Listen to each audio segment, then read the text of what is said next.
Hi, I'm Dr. Wendy Nickerson with the Nickerson Institute of Integrative Health Training. I'm here today with my co host, Ben Myers. And we are so pleased to introduce you today to Kurtis Gabriel. Kurtis is a recent graduate of the Integrative Mental Health Coach Training Program. He is from Owen Sound, Ontario, Canada. Welcome, Kurtis.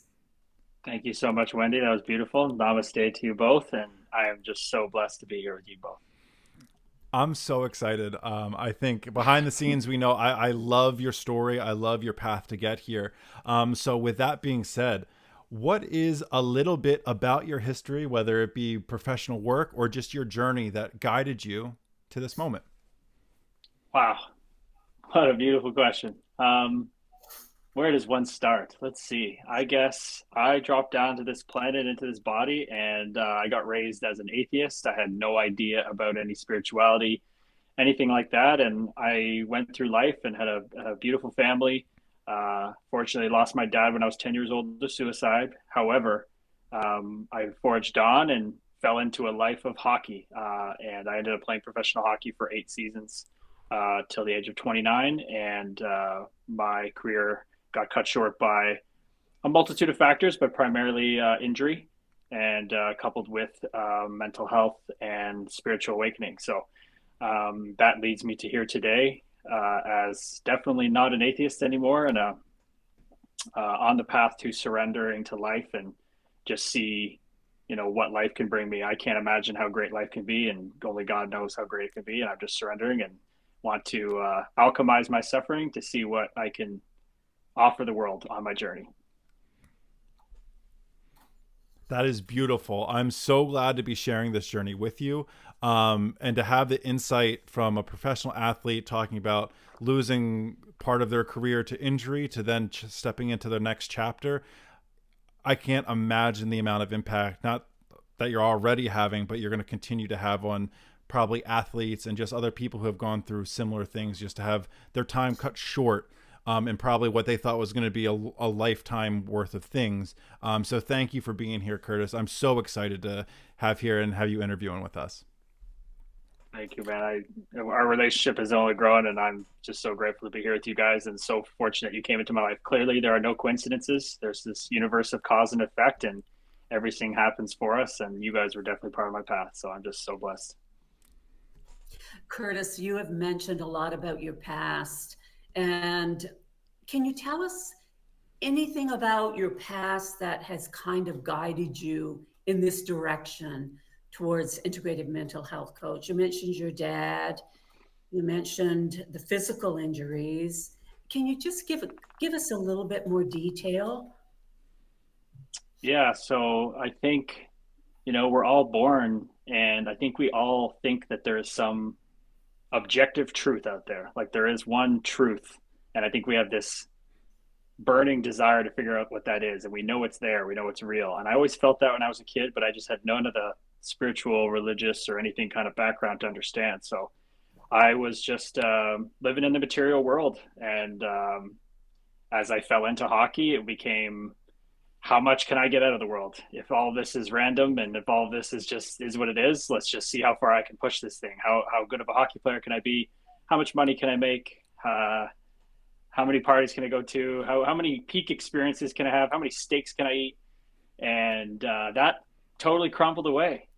Totally crumbled away when the stark reality was that I am not this body. I am not this identity. I am not this hockey player personality I think I am. And I was always searching for what that truth was. And you know what? Hockey was a great mode and vehicle for me to get to the point where I kind of had that spiritual awakening and breakthrough. So that's really been the tale of two lives, from before awakening and after. And that happened at about 29, 30 years old. So 3 decades of living a certain way. And I'm only a year and 3/4 into living in this totally different way. And it's just every moment's getting more beautiful. It's like unfolding like a beautiful lotus flower. And I'm just so excited to see what happens next. It's interesting that you could maneuver such a transition and to do it with such grace. I know that there's been bumps in the road, but for the most part, there has been such grace and deliverance with regards to your growth and your spiritual awakening. So kudos to you for managing that. Many people would not be able to manage that. Thank you very much. That's very kind of you, but I think we're all capable of managing it. And that's what's so beautiful is that I think it's our birthright as humans in this incarnation that we are all able to harness the power that we have inside of us. And that's part of the reason why I'm talking to you guys, because I want to be part of that journey for other people. And that leads us right into it. It's all of us coming here together, coming from the same place of personal journeys and some place of wanting to help people through compassion, kindness, and all of those things. So what brought you to integrative mental health coaching? And obviously, like you said, your career getting cut short. Why was mental health or integrative mental health coaching part of your transition into a new career? Well, you're going to love this because I know you and I know Alan Watts is your guy. So, what did Alan say? He said, a healer is someone who seeks to be the light that they wish they'd had in their darkest moments. And Mm.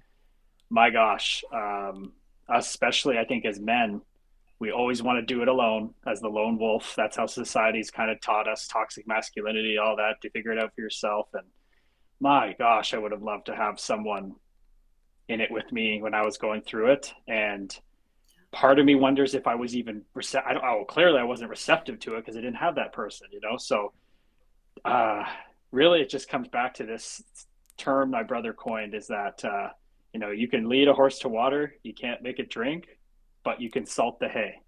So I want to be a hay salter for people to drink the spiritual Kool-Aid, just as Alan Watts laid out the breadcrumbs and tickled your brain to dive into it, then I want to do the same thing for others through inspiration, through my own story, through alchemizing my suffering into an offering. And I really think that, yeah, being that light for someone in their darkest moments and having them understand that the darkness they're experiencing is an illusion and it's supposed to be there. And all we got to do is shine light because darkness is just the absence of light. And I appreciate you so much. And just from like man to man, I really appreciate you holding space for that energy, because I know we get caught in our own storylines. We get caught in societal storylines, and having people think the way you do, educate the way you do is incredibly beneficial. It's incredibly helpful for people trying to navigate their own journey, and having someone like yourself who is able to step into that power and help others step into theirs. Kudos. I really appreciate you. Thank you for that. Thank you. I received that so much coming from you. It means a ton, dude. Kurtis, I know in a lot of your answers, your responses, that you've exuded the essence of spirituality, and I know that's a huge part of your journey.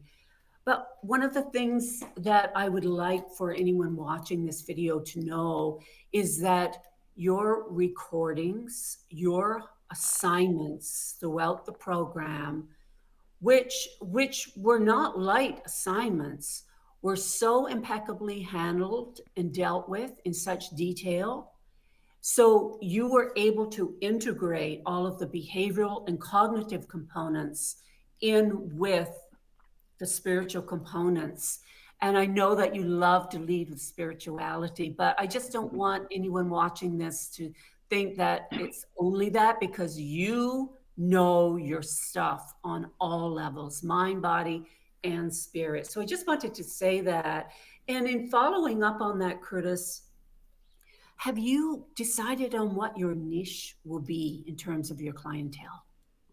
Well, firstly, thank you so much. And that is true because predominantly most of my life has been non-spiritual. So I've really delved into the nutrition and the training and the wellness and the habits to an extreme extent. This is just a new revelation. The spirituality is like the cherry on top. So you're right, very well versed in those other things. But I don't know, I'll be honest. This morning I met with a hockey player in person at a Starbucks, and he's been struggling. And I really felt like I got through to him, and it was a very big moment for me because I don't think another kid I'd worked with kind of already had it. I just got to stoke his flames and kind of fire him up more. But this kid was really trying to understand a new way of seeing things. And it was really beautiful. It energized me through the roof. So hockey players are definitely an aspect, you know. But I think a big thing for me about my niches too is I'm fine working with maybe like elite athletes or like NHL teams and charging them a bunch of money, but I want to work with people that it's accessible to them. That's really my biggest goal. You know, I know a lot of coaches end up doing coaching programs and having communities, and that's kind of how they scale their business. But I always want to make time for the people that don't have as much money to spend or some pro bono work, because I think we need to make it accessible to all. So, in saying that, hockey players might be my high end kind of focus. And then I think really anybody looking to just live a better life. I think that's what's so beautiful about niche is like it can apply to anybody. So hockey players maybe and athletes are like my specialty, my PhD in lived experience. But as far as anybody else, I mean, I'm too interested by everybody's journey because everybody is me. We are all one. So there's nothing that's not fascinating to me. So hockey, and then with a side of, I guess, everything else for now, I'm open and would love to work with anyone. So you would like to take your own experiences of some challenges in your life and relay them as how they are actually stepping stones to live a more expansive life, and a more purposeful life for clients. That's what I'm hearing. Yeah, and I'm even like been dabbling lately in just some poetry because I feel like I just have this like yearning to like express, but it's hard to realize for people and for me that like I was on this planet for 30 years not knowing there's this alternative way of life. You know, that truly every single moment can be the greatest teacher, the greatest fulfillment. You can experience eternal bliss and joy on this in this life. You don't have to have bad days. Like that's a revelation to me that nobody told me. Everybody's like, you have a good day, you gotta have a bad day. There's good. You can get to a point where you work on this and progress where there aren't bad days, and that's what we're all really yearning for. Why does Mhm. the alcoholic drink? Why does the drug addict do drugs? Why does anybody do anything to escape the voice in their head? So if we can all understand how divine we are and that we can transcend that voice in our head when we can live this life that I didn't know was possible before. And I want other people to realize that. You were just following the voice before, I was just like identified. Yeah. like most of us, especially in the early parts of our lives. Absolutely. Curtis, I have a fun game question for you. Given your background in professional hockey, how does professional hockey relate to mental health coaching? What did you learn in that field that you can now apply in your coaching practice? I think the ultimate thing, which is that it's all about your perspective. So hockey is such a pressure cooker of a job. It's so cutthroat. You're judged every moment. Your feelings don't really matter. It's so brutal that I think it just like life's already tough as it is, but playing professional hockey is so intense that I think it just magnified the truth, and it's that it's about your perspective. It's how you look at something. So you can either believe that you are the creator of your own reality, or you can think you're the victim of your own reality. And the people who are in victim mode in hockey don't go very far, and they don't go far in life either. It's this direct parallel. And I was the person that would dip in and out of that, and that's why I had the career I did, a very up and down.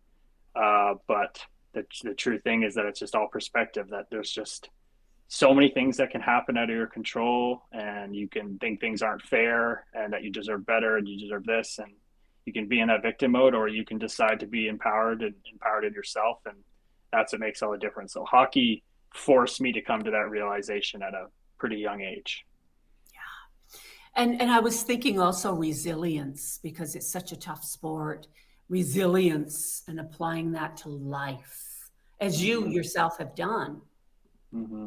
Mm-hmm. over and over again. Mm-hmm. Thank you, Curtis. You're welcome. Thank you for asking.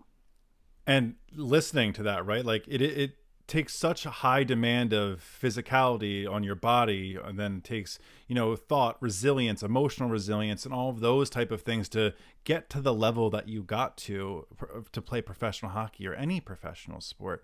So how does your life experience translate to being a good integrative mental health coach? How do you see What are your best integrative mental health coach traits based off your experience, do you think?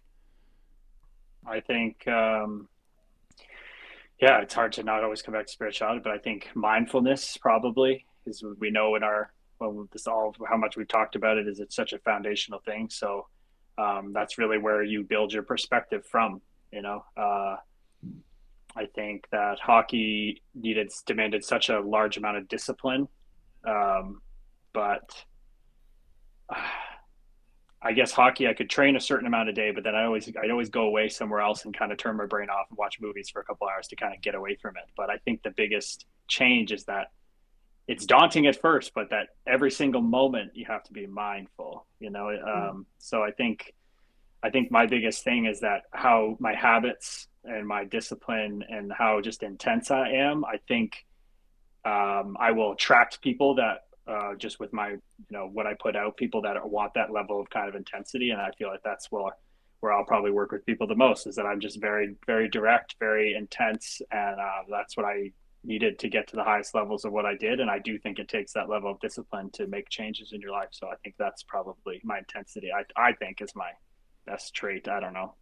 I think Might be a little scary for some people, but I think what you're calling intensity, and just my experience of knowing you and getting to know you a little bit more, it's authenticity. It's you stepping into a life in which you're excited about, that you finally feel not the illusion of control, but you finally have the choice to live the life you're able to follow now. And when someone steps into that passion like you are right now, it radiates. It's hard not to get, I've been having chills listening to you talk. And I think, you know, people looking for that type of connection, that type of journey, that type of, I say leader in a way that isn't meaning that you're their leader. It's someone that can be the captain of their team, right? You're a teammate along this journey. I think that passion comes through in what you do. So I'll always say thank you for that, because you're stepping into your power. You're helping others learn to step into their power and view their world and this experience in a different way. And that's incredibly a powerful gift. So thank you, Kurtis. thank you. I like that. I'm gonna use that. I'm gonna intensity to authenticity. I like that. That's a very good read title. Thank you for that.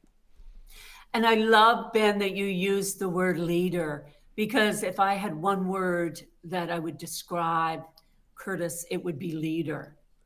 And I wish I could explain where that comes from, but it just seems like, Kurtis, you have a way of leading. You have a way, you're so intuitive that you have a way of tuning into people and leading them, sometimes without them even realizing that they're being led.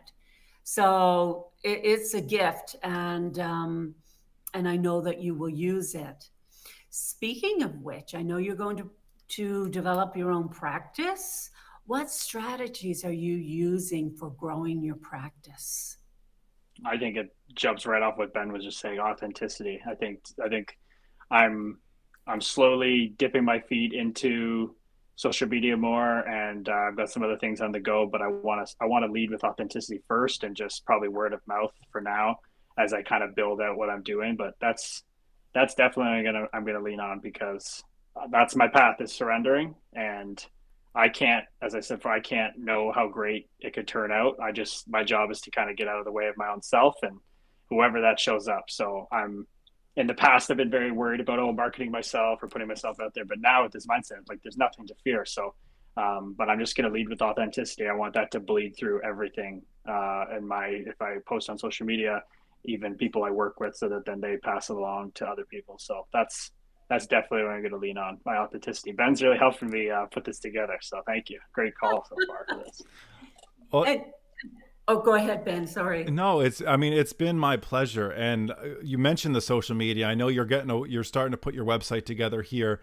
Where can people find you? Between your social media or the website you're developing, what does that look like? Where can they find you if they're looking to work with you?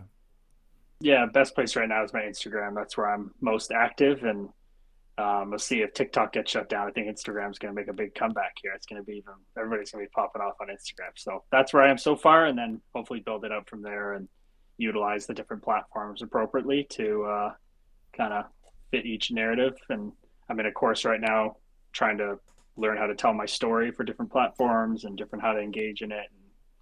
all that kind of stuff. So right now, Instagram's the best place. And what's your handle? Kurtis Gabriel _ KURTIS GABRIEL _ Awesome. Thanks for sharing that. And you'll also be on our Find a Coach page on the Nickerson Institute webpage. So that will be helpful too. Wow, you have so much to offer, Kurtis. And I am so glad that you're here today just to share some more information about you so people can get to know you. I also want people to know that you are funny. You have a sense of humor. I appreciate that.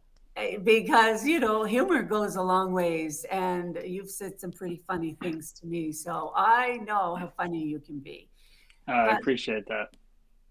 And so thank you for taking this time with us today and letting us know a little bit more about you, what you want to do and where you come from and all that good stuff. Well, thank you very much for having me. You guys are putting this together for the good of everybody at the Institute, and it's only going to amplify and lift all of us up. So that's beautiful. Raise the sea level and raise up all the ships on it. So good job, you guys. Thank you. We all rise together. Mm-hmm. Grateful for the both of you, and we will see you at the Nickerson Institute, and we hope everyone has a wonderful day. Take care. Bye-bye. Namaste.